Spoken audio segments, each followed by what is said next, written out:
Now then, it's been my great pleasure over the years to chat to the Cardiff singer Patti Flynn, and it's lovely to catch up with her again as she's just recorded a CD telling the story of her wartime childhood in the vibrant multicultural community of Tiger Bay, which is famous around the world, of course. It's a bittersweet story. Loss and heartache is there, but so are happier memories of love and friendship, despite difficult times. Patti, lovely to see you again. Good morning. And good morning. And looking so well. Well, you look as good as ever. Well, here we are. Clearly our tablets are working. I was going to say the same. You must have the same tablets as me. Yes. Now then, I've got your CD here. Born down Mae Tiger Bay. So just how long has it been in your mind now to record this? Well, this actually is a tribute to my mother. I realise what our parents and grandparents went through, and it's always been in my mind because over the years I've been writing little bits when I could remember Yes. And my son said to me, "Mum, get a move on it. Yeah. Will you get some?" He said. And I said, "Well, I've got all these papers, Michael." And I said, "And I've got piles of it." He said, "Well, just put something together." And he said, "And take you down and record something."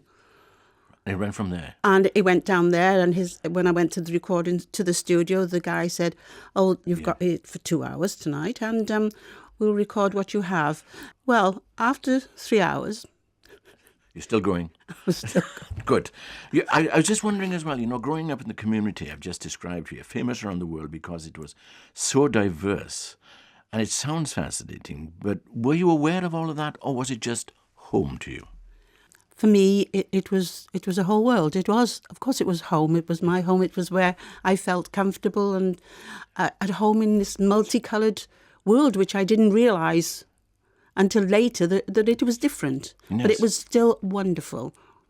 What was everyday life like for you in Tiger Bay? Everyday life for me. Well, I was born in a Tiger Bay in Sophia Street. And when I was just a year old, we went down to live in Pomeroy Street. It was a different world to now. I think the whole of it, I think everything has changed. Yes. We used to play outside. We used to, we weren't frightened of anything, and we all played together. Oh, and we weren't aware that we were all different nationalities. What about your mum and dad? How come they came to be living there? Did they have seafaring connections at all? Well, my father was a merchant seaman, and he came to Cardiff on the ships that used to have cargo back and forth from the docks. Like a lot of men from the Caribbean, they were seamen, bringing food from the Caribbean in exchange for coal and whatever we had to give. So he was a seaman, and he came, and he used to, when they had stayed for a few days, he used to go to a cafe to have something to eat for lunchtime with the guys, a very nice Spanish cafe. And in George Street. And there he met my mum, who went into service at that time when she was just 11 years old. Good heavens. Just 11 into service? What, here in Cardiff? Yes, into service. Well, working in a house somewhere? Yes, in the house. A lot of the ladies came from the valleys and came from everywhere, to work in. There was work down in the docks. Right. And a lot of women went into, it was service. My mother was born in 1904. Where was she born? Canton. Oh, she's Cardiff girl. Cardiff. What was her background then, Well, my mother's background was her mother, believe it or not, was from Bristol. All right. And she met my grandfather, who was the son of a sea captain in Bristol. All right. And your father clearly... And they came, yes, and they came to live in the Bay.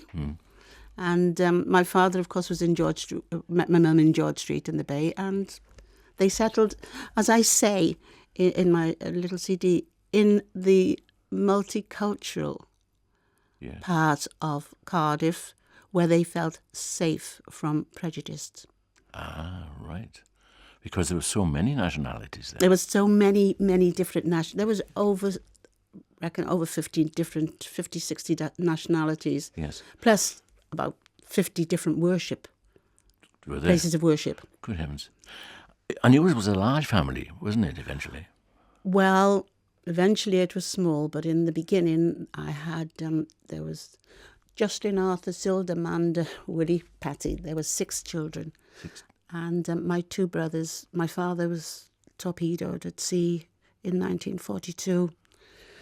And my brother Jocelyn, the previous year, had been lost at sea in 1941 during the war. No news of him at all? No news of my second brother, of my first brother at all.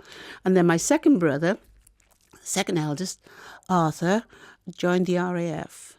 And unfortunately, he died when the plane crashed outside Manchester, coming back from France.